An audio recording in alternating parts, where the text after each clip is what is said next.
ಕಾಂಗ್ರೆಸ್ ಸರ್ಕಾರ ಕರ್ನಾಟಕದಲ್ಲಿ ಇಡೀ ರಾಷ್ಟ್ರ ನೋಡಿ ನಗ್ತಿರುವಂಥ ಒಂದು ಪರಿಸ್ಥಿತಿಯನ್ನು ನೋಡ್ತಾ ಇದ್ದೀವಿ. ಭ್ರಾಂತಿ ಅಂದ್ಕೊಂಡು ಇವುಗಳು ಕಳೀತಾ ಇದ್ದಾರೆ. ಇಷ್ಟು ಮಾತ್ರ ಹೇಳಲಿಕ್ಕೆ ಇಚ್ಛೆಪಡ್ತೇನೆ, ಆದಷ್ಟು ಬೇಗ ನಿಮ್ಮ ಗೊಂದಲವನ್ನು ಬಗೆಹರಿಸಿಕೊಂಡು ಅಧಿವೇಶನ ಬೇರೆ ಕರೆದಿದ್ದಾವೆ.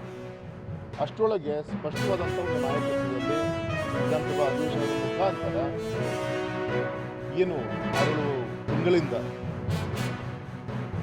ಇಲ್ಲಿ ಆಡಳಿತ ಬಿದ್ದು ಹೋಗಿದೆ, ಸತ್ತು ಹೋಗಿದೆ, ಯಾವುದೇ ಅಭಿವೃದ್ಧಿ ಬಗ್ಗೆ ಚರ್ಚೆಗಳು ಆಗ್ತಾ ಇಲ್ಲ, ಶಾಸಕರಿಗೆ ಘೋಷಣೆ ಮಾಡಿದಂಥ ಅನುದಾನ ಇನ್ನೂ ಅಧಿಕೃತವಾಗಿ ಕ್ಷೇತ್ರಕ್ಕೆ ಮುಟ್ಟಿಲ್ಲ, ಈ ಎಲ್ಲ ವಿಚಾರಗಳ ಕಡೆ ಆದ್ಯತೆ ಕೊಡಬೇಕು. ಈಗಾಗಲೇ ಇವರ 2 ವರ್ಷದ ಆಡಳಿತದಲ್ಲಿ ನಮ್ಮ ಕರ್ನಾಟಕ ಎಷ್ಟೋ ವರ್ಷ ಹಿಂದುಳಿದಂಗೆ ಆಗಿದೆ. ಕ್ಷೇತ್ರದ ರಾಜಕೀಯದಲ್ಲೂ ಕೂಡ ಬದಲಾವಣೆಗಳಾಗುತ್ತೆ.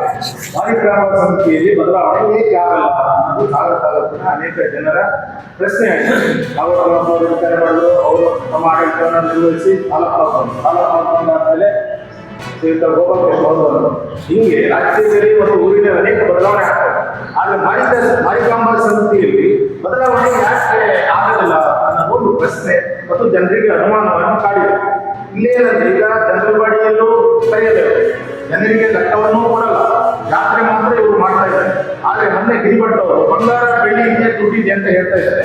ಆದರೆ ಸಾಗರದ ಜನತೆಗೆ ಮತ್ತು ನಮಗೂ ಅನುಮಾನ ಬಂದಿದೆ. ಏನಂತ ಬೆಳ್ಳಿ ಮತ್ತು ಬಂಗಾರ ಅಲ್ಲಿ ಇದೆಯೋ ಇಲ್ವೋ, ಏನಾಗಿದೆ ಅಂತ ಗೊತ್ತಿಲ್ಲ.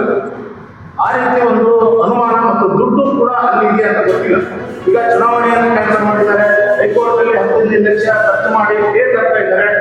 ಇದ್ರ ಬಗ್ಗೆ ಸಮಗ್ರ ತನಿಖೆ ಆಗಬೇಕು.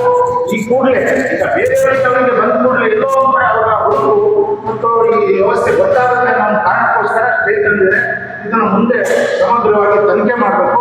ಬಂಗಾರ ಬೆಳ್ಳಿ ಕಾಣೆಯಾಗಿದೆ ಅಂತ ನಂದು ಸ್ಪಷ್ಟವಾಗಿ ಹೇಳ್ತಾ ಇದ್ದೀನಿ. ಆ ಹೆದರಿಕೆಯಿಂದ ಇವರು ಚುನಾವಣೆ ಸ್ಟೇ ತರೋದಕ್ಕೆ ಪ್ರಯತ್ನ ಮಾಡ್ತಾ ಇದ್ದಾರೆ ಅಂತ